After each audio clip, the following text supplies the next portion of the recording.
Welcome back to the 7th grade Mustache. On today's episode, we'll be speaking about the freedom to roam.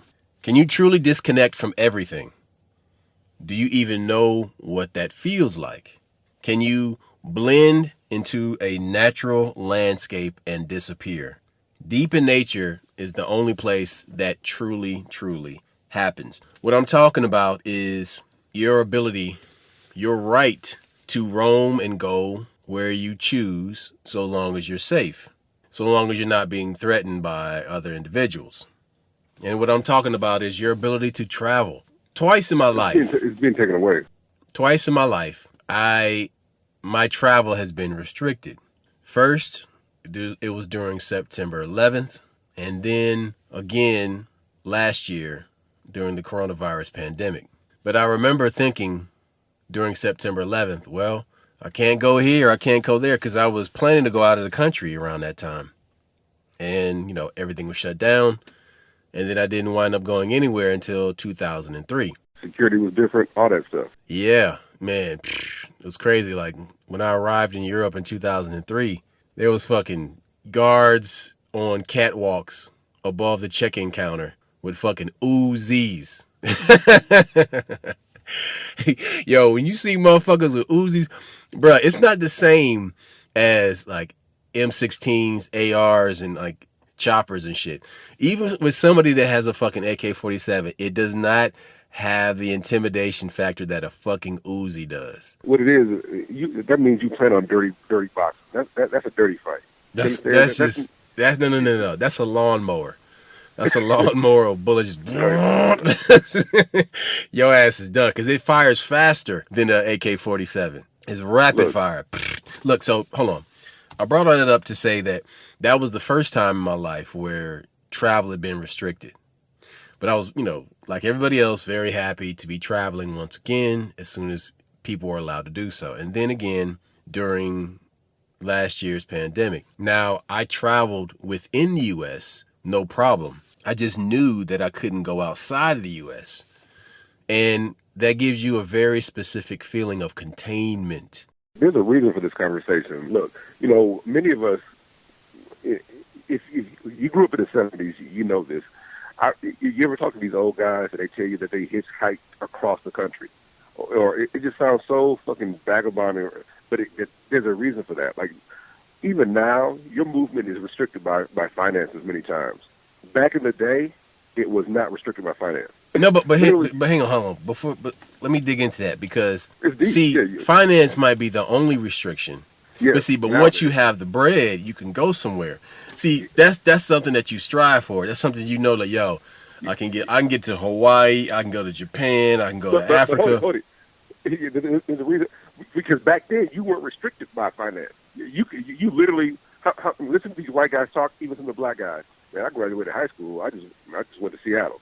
I'm like, well, how'd you get there, man? I just hitchhiked. Or I started working on the railroad just to go across. They literally had ways of travel, and they wanted to see the country. And we all know the military. That's the main way to see the world. Like a lot of brothers and sisters. Like, look, I just graduated. I'm gonna do the military, and then you're over in Japan. But travel. There's ways to travel without finance. And you get all these bloggers, but if you pay attention, a lot of these white folks, they're backpacking. A lot of these white folks, they might spend the money to get to Tibet or get to wherever they're going, but after they get there, they backpack it. They're not even using toilet paper. They're using leaves to wipe their ass, and they see them. But money is the big thing that's a big obstacle to us now. But the reason, like I said, we're talking about this is the freedom.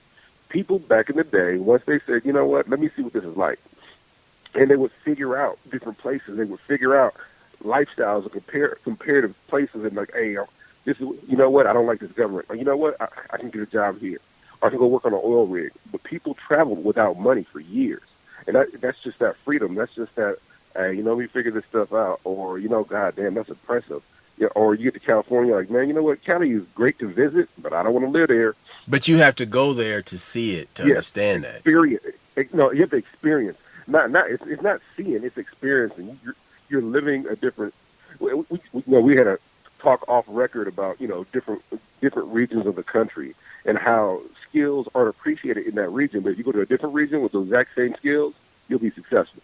You know, the exact same skills that you have in Arkansas, where you're starving, you're getting paid less than $12 an hour, but you go to Nebraska, where I'm from, or you go someplace else, and next thing you know, you're successful. You get what you call the big three: house, car, career. Those things happen. But like I said, the reason we're talking about this freedom and this legacy stuff, many of this stuff are being threatened with what you want to call the New World Order or whatever.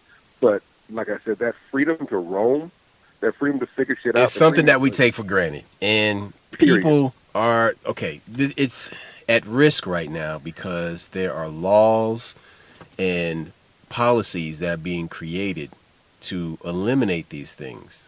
Yes. There was an article that was in the New York Times. It was published in the New York Times, March 22nd, 2019. And the title of the article is Owning a car will soon be as quaint as owning a horse. And the subtitle is The Shift Away from Private Vehicles Will Happen Faster Than We Think. So all of this is coming about because there's so many people that are early adopters of technology. And they do this because they see technology as benign, harmless, something that can't really hurt you. It's their religion. And so the problem is that all these early adopters put themselves out there to be guinea pigs for all of these companies. And many of these things that they used to beta test, they don't even beta test anymore. I mean, you have vaccines that are being tested now on children. If it works, it works. If it doesn't, it doesn't. That's the laissez-faire attitude that they have now. So, but focusing. What I'm saying is, these people are more worried about animal safety than our safety. They tested on animals. The animals are dying. Well, we're using on people anyway. My brother. But hold on. But they don't really give a fuck about animals anymore because there was a news story that came out that exposed the lab that Fauci is in control of is testing dogs. They're testing there's this video of these puppies and they're beagle puppies, and it was done in Africa, and they took the heads of these dogs and they put them in these medieval style torture devices where the restraints where it just holds the head out. And the head was contained in this glass case. And they put these sand mites into this container with the dog. And they let it eat the dog's face. And they showed this to the public. It became a news story. And you would think with all these white people and how much they love dogs and animals and shit like that, they would throw a shit fit. They didn't. Nobody batted a fucking eye. But the crazy part, the reason we're bringing this up to you, it was 12 years ago, or 15 years ago, with the whole Mike Vick thing. White folks went nuts.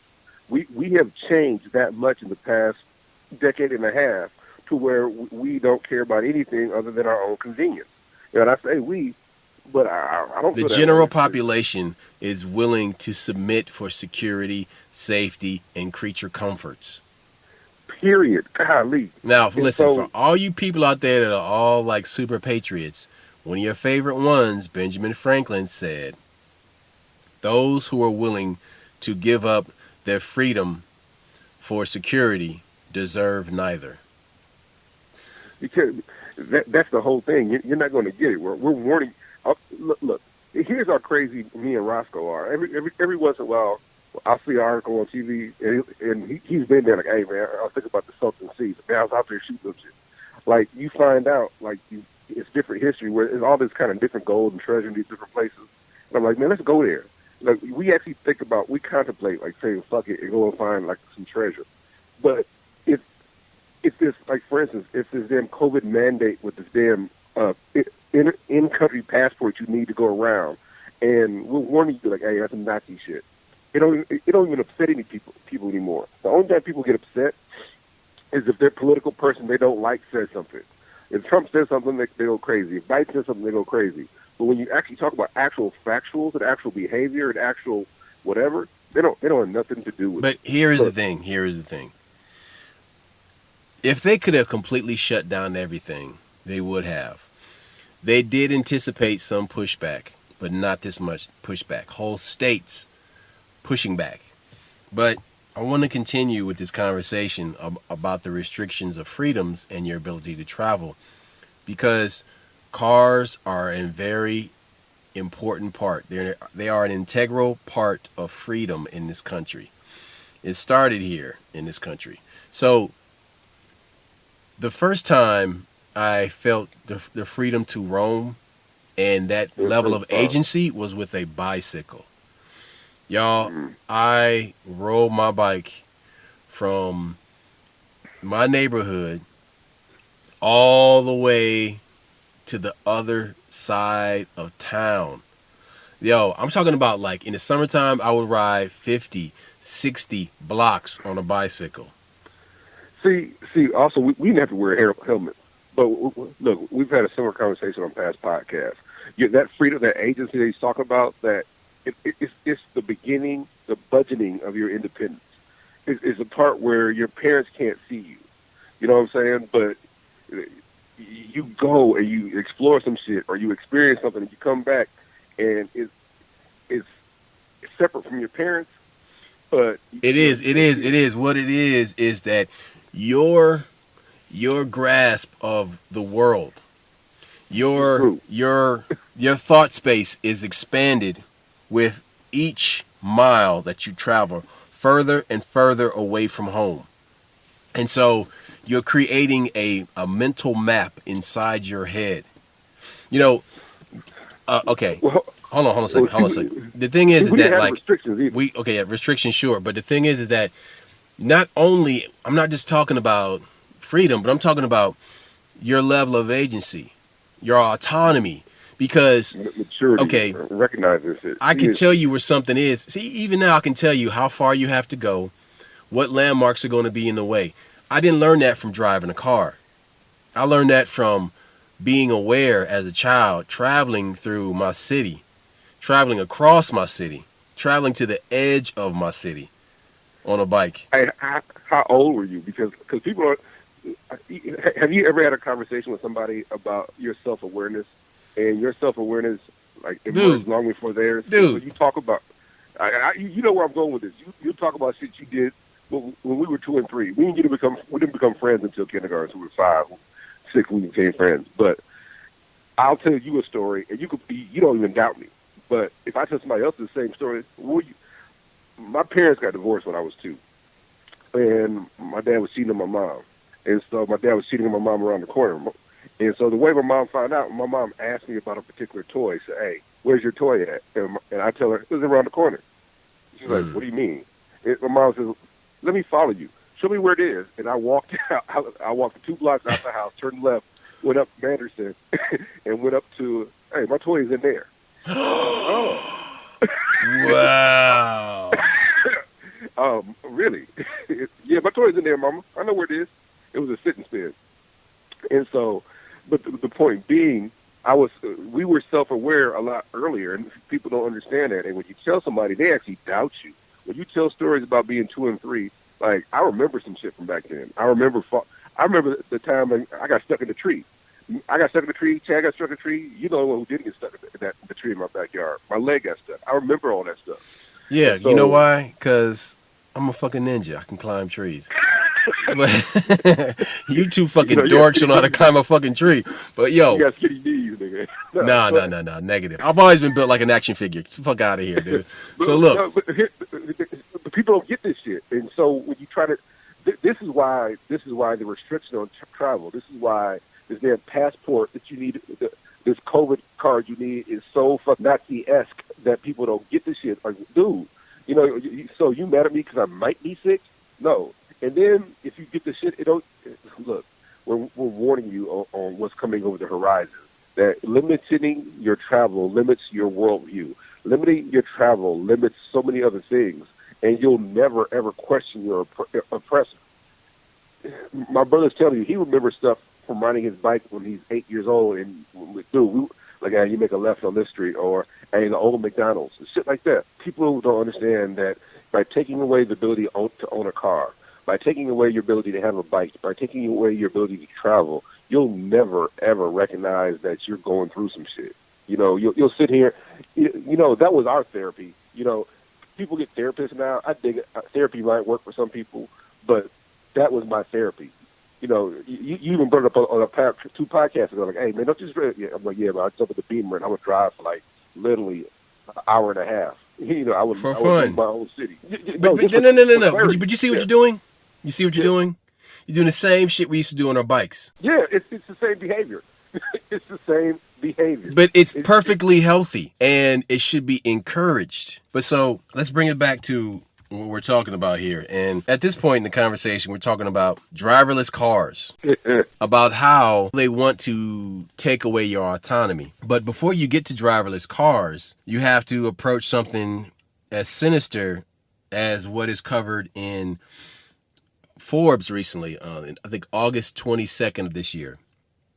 And there was an article in Forbes that really dug into the Biden tax bill that's stalling in Congress. And what this bill proposes is a VMT, Vehicle Mileage Tax. And this Vehicle Mileage Tax is a vehicle miles traveled fee. And it charges motorists a fee based on how many miles they drive. And if you drive a vehicle, you would pay money to the government for every mile that you drive. The time period can vary, but it's typically a vehicle miles travel fee is measured in a 1-year period. So that fee can be used to raise revenue for transportation and infrastructure projects. Okay, so listen, these things are always double-edged swords. They always want to present it to you in this benign, harmless way. Everything is cool, it's nice, and it's going to help people out. No, man, no. What this starts to do is it's a hand that's on your back that slowly moves up to your neck and starts to squeeze. All right? You think this person's about to give you a massage. No, you're now a puppet and they're controlling you. They're cutting out your oxygen. Look, we're also left out something that people tend to forget. Your gas prices are primarily taxes. The reason gas is so high is because of taxes. It's not because the gas station is raising the price. It's because taxes go up and down, and they actually make pennies on gas. But guess what? That's tax revenue.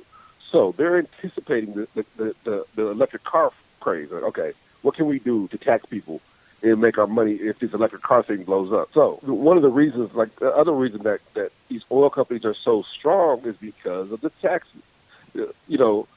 Nobody wants to upset the flow of things because, okay, you got, Texaco, they make a lot of money, but they charge a lot of taxes on the product.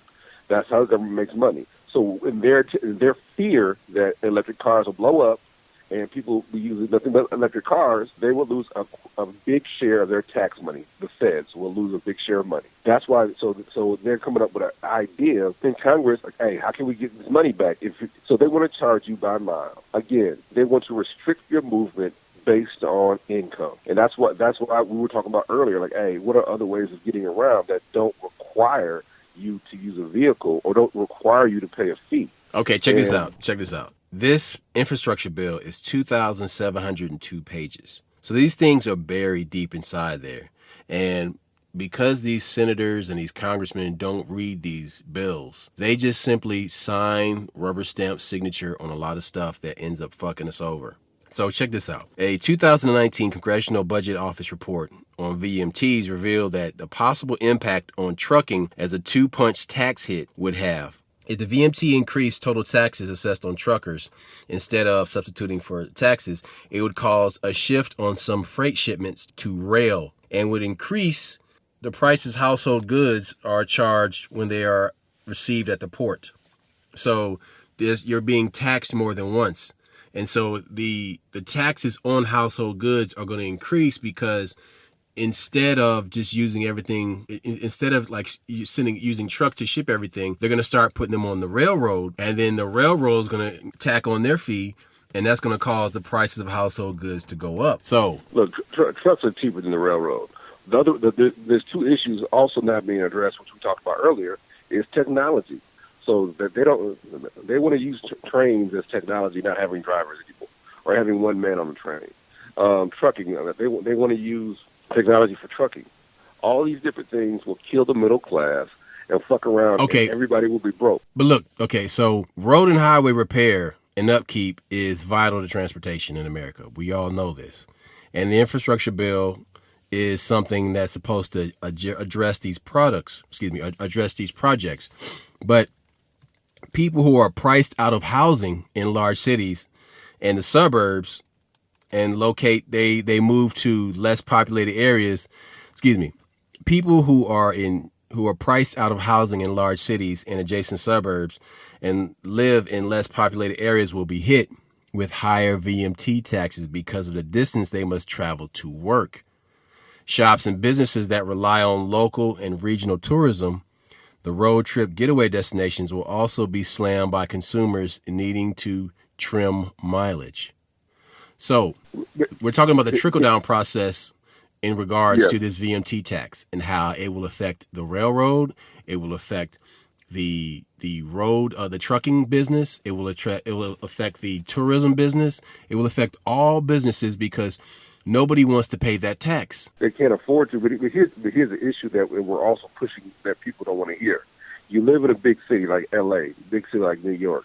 You guys think that what works in those places, which a lot of times the shit doesn't work, that you're just forced to deal with the shit. You guys don't realize that you're being taxed as much as you are.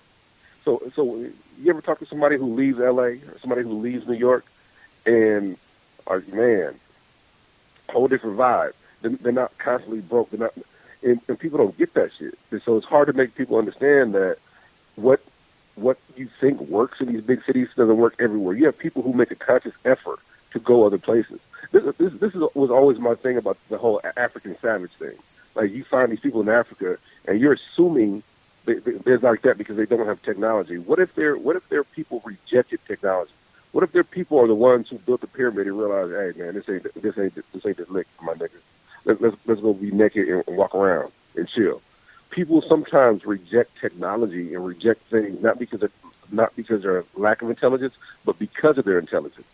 When you see right now, they saw that the pyramids and the society of Egypt was the first matrix type of fucking civilization. Yeah, and they said, "Oh, this ain't no good look for us. This ain't godly or whatever you want to call it." See, the point I'm trying to make is look at the mass exodus. Look at all these different places where these housing markets are going crazy. What is funding that? You have a lot of Asians. What's funding that? You have people leaving L.A. You have people leaving New York, and when they sell their house there, they're getting $2 million. Okay, but hold on. You brought up something important. The people that are leaving L.A. The people that left L.A. are the people that would vote against all the tyrannical things that are either there now or coming down the pipeline. Most of those people that left L.A. would have voted to recall Gavin Newsom. Okay.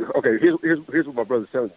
The truly intelligent people, the ones that ain't participating in the bullshit, they recognize what's coming, and when they leave, when you eliminate that intelligence from the you got a whole lot of sheeple left over.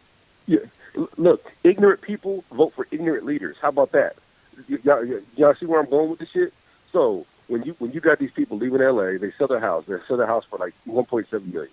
They buy a house in the Midwest or in the South for $200,000, $300,000, $500,000. Big ass house, bigger rooms, bigger land, bigger everything, and they still got money left over. Now they're going to have time to live their life the way they want. But they saw the writing on the wall. They saw that, okay, we all got to get vaccinated. This is some bullshit. Let me get the fuck out of here. Because you got enough broke people out there who want to look rich and experience shit that they don't realize that they're being limited. They don't realize that you're running towards some bullshit. And so the smart ones left. So when you take, what my brother's telling you, when you take those people out of the voting populace, you actually dumb down shit a lot. And same thing out of New York, same thing in Chicago. You got the few intelligent ones you had left that weren't brainwashed. They see the shit like, hey, I'm going to sell my house. I'm getting the fuck out. I'm going someplace else. I'm going to some little place in Milwaukee, or I'm going someplace in Montana where I can buy like 48 acres and live free. We're not recognizing, or people in this generation don't recognize they're not being allowed to be free. and they give you technology, and you're looking down, you're staring at that, you're addicted to that bullshit. Or, like my brother, I make fun of my brother because he's like, hey, man, these niggas can't read maps. My brother on the other end, Roscoe, will get a map and go to Washington with nothing but 2 tanks of gas and $48. Well, you can't do 48, probably $120 because, we grew up in the late 90s where you could get 98 cents a gallon. That was freedom. When I was in college in 96, we jumped in the car and went to New Orleans. We jumped in the car. The only thing we didn't do was the Million Man March. We just knew we didn't have enough money, but we drove all over the place. And you saw shit, you experienced shit, and you recognize that even now you still can drive without a map in many places. Like, okay, I'm headed east. Yeah, I know how I do. I know that, like, if I from where I am right now, I can drive all the way to Detroit on Interstate 75 without getting off. If I get I-40, it'll take me to Memphis. It'll take me, I know that Interstate 80 will take me from Nebraska if I go east all the way to New York, or it can take me all the way into fucking California.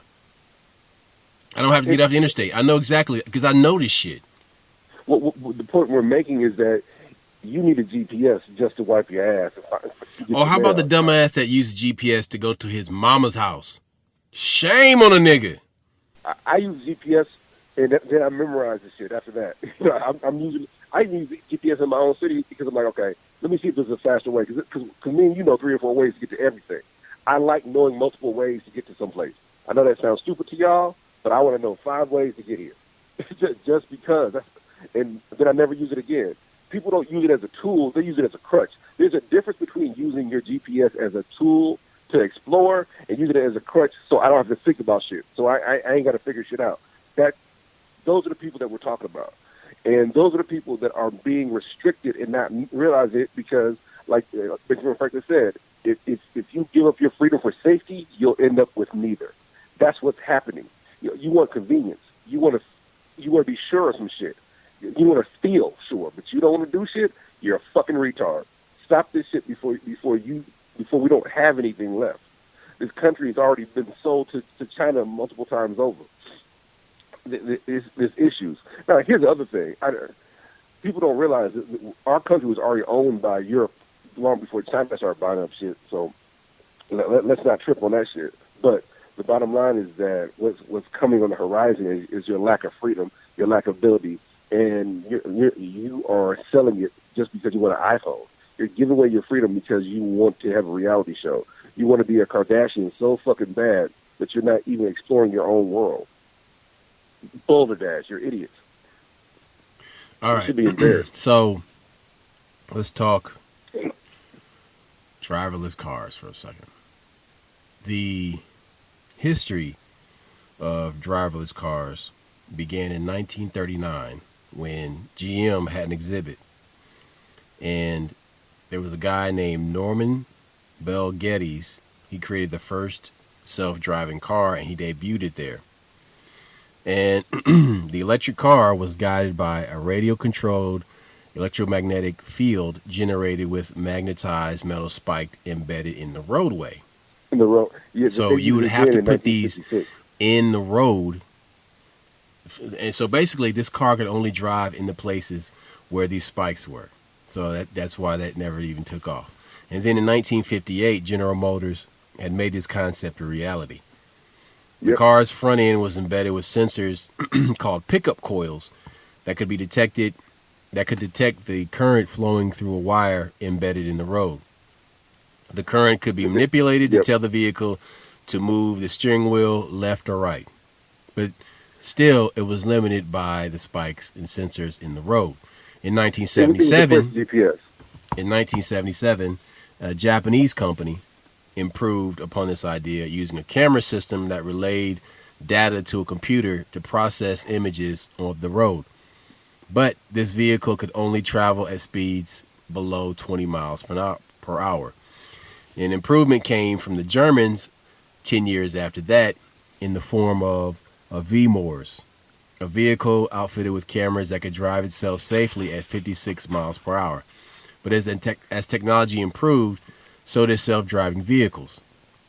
And so now here we are with these Teslas and Ford and all the other companies that are working on these driverless cars. So there's still a bit of a ways to go to keep these cars from crashing, because we've heard stories about these Teslas that were, I think Mesa, Arizona, a suburb of Phoenix, was a test program site for this, and they had these Uber vehicles that people would get in and they would ride to their destination, and some of them had a habit of crashing, so they had to scrap that and reprogram the cars. But okay, there's a saying: cars don't make money, trucks make money. And trucks are some of the first vehicles that you would see being used for commercial purposes that are driverless. So in 1995, a Japanese construction manufacturer called Komatsu debuted a concept in Popular Science magazine of June of 95. And these self-driving trucks were developed for combat convoys, where only the lead truck would be driven by a human, and the following trucks will rely on satellite and inertial guidance system and ground speed sensors. And so they developed beyond that, where you see Volvo has driverless trucks now. And many of these large shipping companies are working to get fleets of these driverless trucks. Either the last Wolverine movie, Logan, that was, I think, 10 or 15 years in the future where it was based. And there was all the trucks on the road were driverless. That is coming at some point. That'll be here. But there was an article. You need to fight against that. Yeah. You need to be fighting against that. For sure. But see, there was an article, because you were talking about California earlier, the University of California at Davis, and it was published March 13th, 2017. And the title of the article is "The Future Car is Driverless, Shared, and Electric." And that brings us to the part of the conversation where you see ideas that gestate at universities, and then they spread this out into the masses. So when reading this article, you see how there's all this hopeful thinking, wishful thinking, and gear lust, and all this optimism towards these driverless cars, and how they keep quoting all these stats about how 96% of vehicular accidents are caused by humans. No shit, people drive the cars. So you don't eliminate those numbers by taking people from behind the wheel. No, you put that money into making people better drivers. But this is the thing. This article represents an ideology that wants to nerf the world. Not just that. Roscoe, you're even talking about the people making these decisions and coming up with this technology are people who don't experience reality. When you go to a university and you give these kids, they're in a bubble. They're going to complete the project, not realizing the ramifications, not realizing that because they want to keep getting that funding money from these multinational corporations. They want to get jerked off. They want to keep getting the money from the military. And so the problem, like I said, you're dealing with kids. Do you remember? I remember if you ever talk to these old cats, and they talk about when they got drafted, they were 18 and 19, and they went to the military. And people. I started in the movie, but I've also heard people say like, you think they get you because you're at your physical peak. No, they get you because you're at your mental weakness. You're dumb enough to accept this programming. That's why they get you when you're 18, 19. It's not because because you actually don't reach your physical peak until probably 5 years later, in 25, 26, whatever. But when you sit there and you recognize that the reason they get you at 18 and 19 because you can be programmed. So when they go to these universities and they give them a project, all they care about is being successful. They don't care about what's successful for society. They care about, I want the accolades. I want to be the first one to develop this. I want to come up with this chip. I want to do this. And so that stuff that's how they get you. They reach somebody who doesn't understand that their actions have ramifications. And those ramifications can reverberate throughout history and fuck up our society. That's what we're dealing with, period. Go ahead, my brother. But there's an ideology behind all this. And so we often speak about Agenda 21, but it really starts in the 70s with the Club of Rome. And in 1972, where they published a paper, and it was called The Limits of Growth. Now, that document has a very harmless sounding name. That's some deep shit, though. But when you go into actually what they're saying in this document, it's troubling. But see, from the Limits of Growth in the Club of Rome, who Dan Quayle was a member, they talk about agendas for controlling the environment, because you can control the weather, you can control people. So that 20 years later, fast forward 20 years later, and the UN is meeting to talk about climate. And Kofi Annan, the head of the UN at that time, was giving a speech, and he said, there's been a quiet revolution happening. And this quiet revolution has large corporations getting involved in our lives and working with governments to change things. And so that in 1992 became Agenda 21.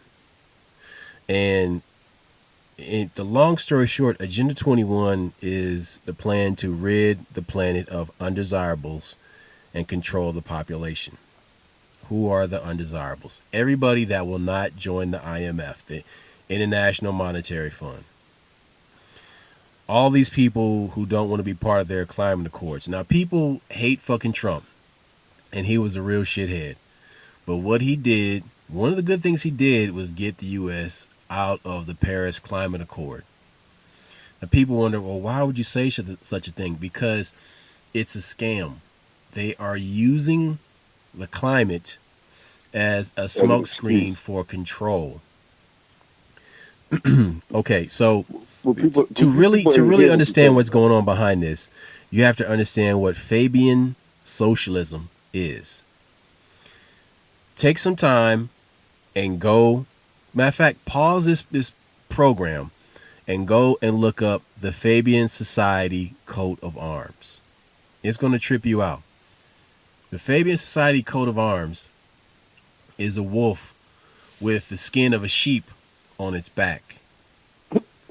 So they're basically saying they're wolves in sheep's clothing, that these people have ulterior motives. They're tricking you to think they're benign when they're not. Right. And so this Fabian-style socialism is based on slow assimilation into universities, thus creating young leaders that will carry the message to the masses. They will then make systems that must be brought into synchronous harmony to allow for easier control. Now, there are 3 pillars of Agenda 21, and those are the 3 E's: ecology, economy, equity. Those 3 platforms meet in balance. Now, not a balance of well-being and personal growth. It is a balance that sees corporate growth and control. The goals manifest through free trade agreement, which allows freedom of commerce and goods across borders at the cost of reduced wages and workers' rights. Understand that personal freedoms and sovereignty are the enemies of Agenda 21, and that its machinations and manifestations, they permeate in local governments. Look, what my brother's warning you guys about is that, for instance, when we grew up, it was always a big deal as an African American. You're the first person in your family to go to college. That's bullshit. Majority of us have quite a few college graduates in our family, but that's what they're pushing. And so, by forcing you into the university system, it's not actually about achieving or being a good human being or making good money or none of that. Because if you pay attention, people of trade, make more money than these people in the university. It was initially about feeding the university animal and keeping that going, but also it's about creating these people, creating this level of stupidity.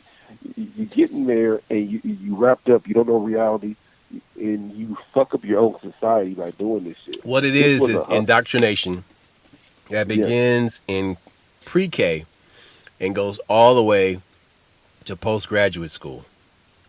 Look, I went to college. I graduated. I'm smarter, but there was some indoctrination. But I went to a black school on purpose because I didn't want that. You know, I've been going to a white school my whole life, and I wanted to go to a black school, and I did. And I'm like, I see a lot of shit. I'm like, okay, y'all, you're tools. You're being used. You're being manipulated. So how do you fix that? The way you fix it is by self-education, self-love. Like I said, my people as African Americans were sold a bill of goods that the trades were for dumb people and the university and corporations were for smart people. That's bullshit. The crazy part about it is, if you look at all the people in these neighborhoods that we grew up in, everybody that had their house that was paid for, that had more than one house, more than one car in the garage or in the driveway, those are tradespeople. Yeah, they were plumbers. They were carpenters. Right, but see, that's the thing, though, man. That's the thing. That's not glamorous. Look. You about if you bought the cars, they had the cars. If you bought the pussy, they would get the pussy. So, but that's not what's advertised on TV. That's the whole thing. Is that you ain't got that many plumber TV shows. You know what I'm saying? Yeah, you ain't got that many carpenter TV shows. You ain't got that many HVAC TV shows. And that's the whole thing, is that you want the glamour, but what comes along with that is the bullshit and the manipulation. And you're convinced that if you go to college, you'll make yourself. Look, you know, there's how many of these cats go to college and they make less than you, and nobody wants to admit that shit. Mm-hmm. Like, hey, man, I only got a couple of years. I only got this, or I went to a specialized school to get this particular skill. And even with that, there's freedom in that. I can change my career at any time. I can change my destiny at any time I choose to, and that's being limited if you sit here and go to school. How about this? Okay, stop. Let's hit the brakes on that real quick. You just said that I can change my destiny at any time I want. Yes, you can. Period. Listen, infinity is in every direction. Pick one direction, any direction, and go in that direction for as long as you can exist. And that's infinity. But listen, I say that to say that takes persistence. And persistence is actually being used against you right now. And you don't realize it. That all of these controls, all these agendas, all these programs, all these mandates, all these rules, all these bylaws, all these city ordinances, they're persistent. These are all examples of persistence that are being used against you. You have to, in turn, be persistent in your right to sovereignty. Look, not even as an American citizen, as a sentient being, and that you will not submit. You will not bend a knee. You will not fall for the okie doke. You will not fall for all this nonsense. There's this movie just came out. It's a TV show, I think, about Colin Kaepernick. It's way too early for that shit right now. Way too early. Like, that guy needs to do more. He needs to do, like, way more in his life. Okay, he's not Muhammad Ali. He's not Jim Brown. No. But he's Mahmoud Rauf. You know what I'm saying? He's cool. Look. Ava DuVernay, the lady who directed it, she said it wasn't her idea. She said it was brought to her. And it's funny that she says that, because she's basically saying, this is a paycheck. Washing her hands. She's washing her hands in the situation. Yeah. Like, okay, anytime a director says that, they're letting you know that this is a paycheck. Their heart wasn't in it. Their heart wasn't in it.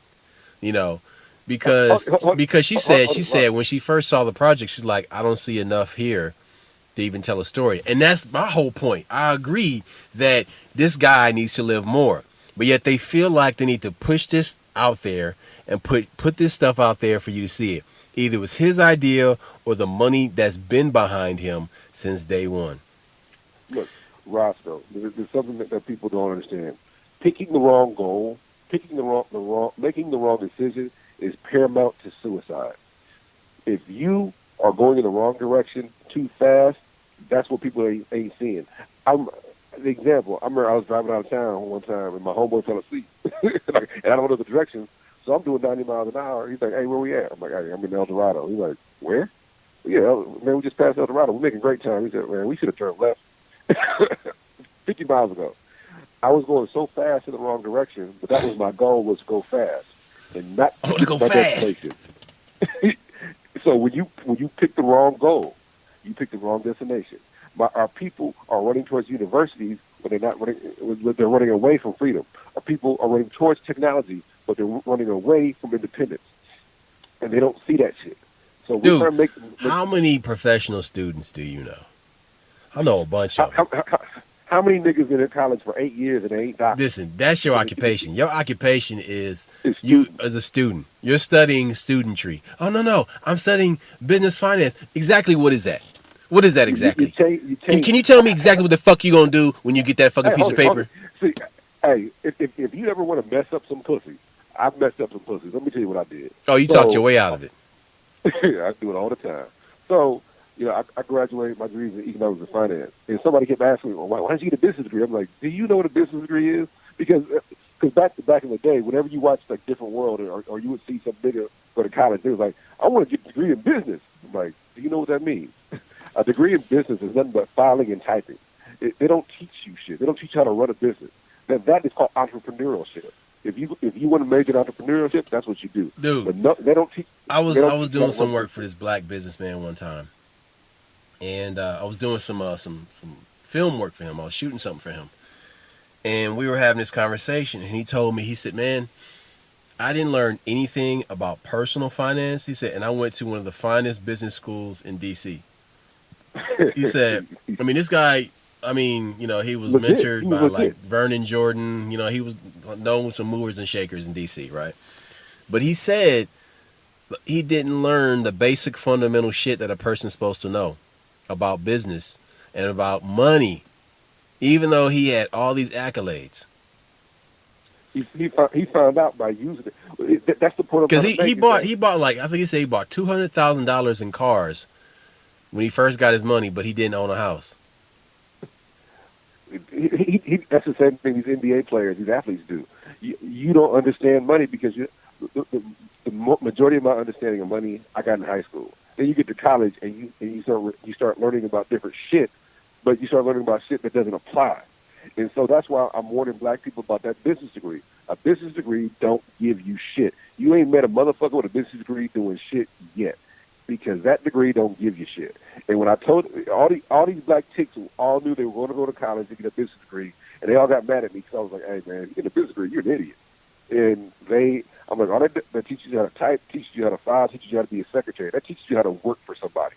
That does not teach you what you think it is. I said, if you want that, you need to have entrepreneurship, or you need to have this, or you need to have, and these chicks all got mad at me because their minds were made up when they were in high school. I'm going to college, I'm going to study this. And I'm like, that's not a thing. And back to what Homeboy was telling you, the dude you said you was working with, he's telling you, like, look, yeah, you don't get what you think you're getting. And me and you talked about this off the air. How many of these families, what they do, white folks do this shit, black folks don't, we need to start doing it, life insurance policies. So one of the families we talked about, they got I'm going to just say $1 million, but they got $20 million life insurance policies on these older people in their family. And when these people die, the whole family is paying the life insurance, paying for it. So when these people die, they take that $1 million and they put it in a trust. Another one dies, they put it in a trust. And that trust essentially becomes their bank for that family. And when you borrow against that trust, or you get money out of that trust for college, you get money out of that trust to start your business. But you don't have to go to the bank and pay no interest rate. And this keeps the money in the family. There are certain practices that you don't learn, that you read about, or it doesn't make sense to you, but you don't realize that is setting up generational wealth, that is setting up the ability to live outside of this society. Look, this whole thing right now is about taking away your freedom. This whole thing is about finance and credit and fucking you over and this, that, and working for somebody and not having your own business. That is all a hustle. And they advertise those things on TV, and they create movies about that shit, like Wall Street and shit like that, because you think the shit is cool, and you think you can have the nice car, and you think you can have sex and snort cocaine. Well, that vision right there was programmed in your mind. That's the hustle. That's there to make. But ain't nobody. You don't have the old TV shows where, like One Day at a Time. Remember, they have normal life, good times. People just was being normal. They eliminate that shit on purpose, so you have an unnatural goal, and you won't thrive or strive to be a different kind of person. Not to be a cog of the machine, but to be your own machine. That right there, that fucks up all this Agenda 21 shit. Pay attention. There is a mindset. There is your mindset on how you see your freedom, and then there is the mindset of the people who are making these rules. What we're talking about are the people who are not elected, but the people that are appointed that are making these decisions. And you have to figure out how to, number one, get those people out of their appointments, out of their positions. And number two, you have to figure out how to block what it is they want to bring upon you that is going to make change in your life. Like the way they want to tax you for driving around across America, for just exercising your right to travel, your right to freedom. So, yes, this is a bill that was created by the president and his cabinet, but the idea didn't come from him. The idea came from a summit. Now, we're going to touch on this in an upcoming episode, but there was a G8 summit in Scotland this past week. And in this summit, there is geoengineering being discussed. Listen, you know what? This is some Weather Dominator G.I. Joe Cobra type shit. But see, we're not going to go into that on this episode. You have to check that episode. But what I'm talking about, I brought that up because it represents a type of thinking that we know better than you, that rules for thee and not for me. Hey, so I want to stick this in here. I was on Facebook and I see somebody post some shit, and it was on Fox News, and it says Joe Rogan and Dave Chappelle are hooking up to do like a comedy tour, hooking up to do some shit. And all these black folks are all upset because it's on Fox News. Okay, Fox News is just the interview that reported it. They had nothing to do with Dave Chappelle or Joe Rogan. And all these people are saying these people were upset because Fox News picked up the story, and because that Dave Chappelle ain't legit no more. Get the fuck out of here. No, that's an attack. That's an attack. That's fake. Listen, they saw that they couldn't fucking hurt him with that transgender crowd control bullshit that they tried. And he's fucking clowning them at the fucking Rock Hall of Fame to I'll apologize. Nah, I don't apologize. Listen, man. He said, fuck y'all, you don't summon me. But listen, here's my issue. But no. The thing is, they're like, fine, we can't fuck with them like that. We gonna have some niggas that we got in our pocket, put some feelers out there and see if we can get the love taken away from the black community. Look, my issue is that's astroturfing. I went ahead and I don't fuck with this person no more, unfriended them, because I'm like, if that ain't a Russian bot, if that ain't some kind of bot, what? And these people were all co-signing, all because I'm like, so let me get this straight. So because he got picked up, the article got picked up by Fox, he's a bad person. So hold on, that means you can't disseminate information properly. So instead of the message, you're concentrating on the source. Okay, fine. You need to go and look for. Why are you fucking with Fox anyway? Okay, if you don't like Fox, then don't fucking watch Fox. But that story wasn't broken there. That story was just picked up by them because Dave and Joe. Dave and Joe came up with that idea on their own, independent of Fox. What the fuck is wrong with you? And so the outrage is always based on the dumbest shit. This is an outrage society, but Twitter ain't real. Twitter ain't real. That's not real life. It can't. Hold it. We had an episode called recreational outrages. You got people that just get mad for the sake of getting mad. You're a fucking idiot. And that was my point. And if you go to that past episode, I said everybody is searching for their N-word. Everybody's looking for that one word so they can go crazy and fight you.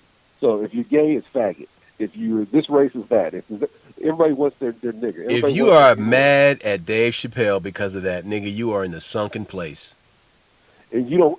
But that's the other thing. When you think you're morally superior, you'll never ever have a real conversation. If you're so comfortable in your superiority, like I am right, I'm just morally right, and you're not even listening. But the crazy part is I'm gonna tell you what's even crazier and funny is that when you look at the crowd in New Orleans, where Dave had that show with Joe Rogan, and you look at the audience, there's plenty of black people in the audience and white people. Those people were so happy to see him. Those people were so glad. There was motherfuckers standing up in the audience like they were in fucking church. I was like, for an hour. Yeah. And I'm like, wow. And it's so crazy because he started something. What he did is he didn't start that type of thinking that, look, I'm tired of this bullshit. No.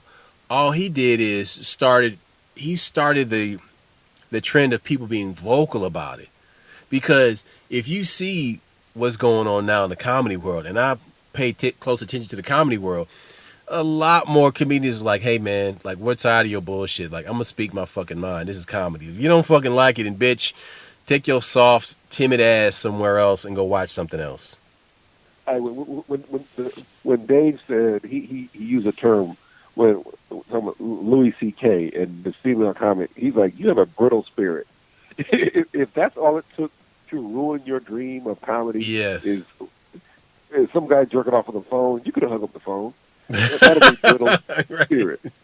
And so the point, what I'm saying is these people are so brittle and that they break so easy, they want to get their message out. And I'm like, fuck that shit. But hold on, man. There's something else going on under here. And this is how we bring it back to freedom to roam. Those people that push back, that are pushing back against this psychological warfare that's going on, people are pushing back against it, man. Because you can see everybody that's cheering and clapping at Dave Chappelle's comedy concert in New Orleans. Or they were at the Hall of Fame, Rock Hall of Fame, cheering and clapping when Dave Chappelle walked on the fucking stage. Or whenever Dave Chappelle does a fucking show. This guy, listen, hold on. This guy has got a second wind in his career because he's galvanizing people because people are tired. And the point I'm making, Duct Tape, is that people are pushing back against this. They are pushing back against these vaccine mandates. How we see these pilots fucking pushing back, and the airline pilots pushing back, and you see NBA players. It's a crazy world that we're in, where NBA players and airline pilots are more punk rock than punk rockers. Look, what made Dave Chappelle special is he's forcing you to have the appropriate conversation about things that people will shut down on. Oh, you can't talk about that. And so they're literally shutting down people's careers because these people, no disrespect to Aziz or Louis C.K. or anybody else, that's because they don't have the skills to appropriately approach these conversations, and Dave does. Dave is eloquent as fuck, and he approaches this shit from the point of view of, how come because your gay life is worth more than my black life? How'd that happen? He ain't shouting Black Lives Matter. What he's shouting is, I want your power. How come your movement is only 40 years old and you have more grip than my movement that's 400 years old? That's what he's talking. He's like, look, he's calling a spade, and he's bringing the shit up. And the thing is like I said, he's able to have an appropriate conversation. He's able to have the whole conversation. He's able to put things in light that you guys. So the only problem is, whenever you're a black person doing this, There are going to be racist people grabbing onto your coattails. There are going to be chauvinistic people grabbing onto your coattails. That's my only problem with that shit. But he calls them people out. He's like, "Hey, nah, you don't get my struggle, nigga. Sit down."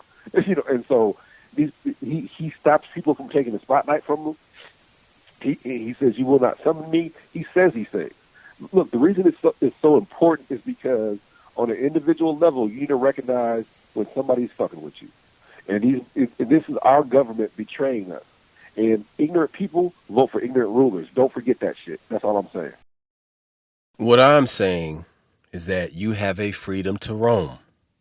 It is not only your right as an American citizen, but for those of you outside of the United States that are listening to this show, it is your right as a human being.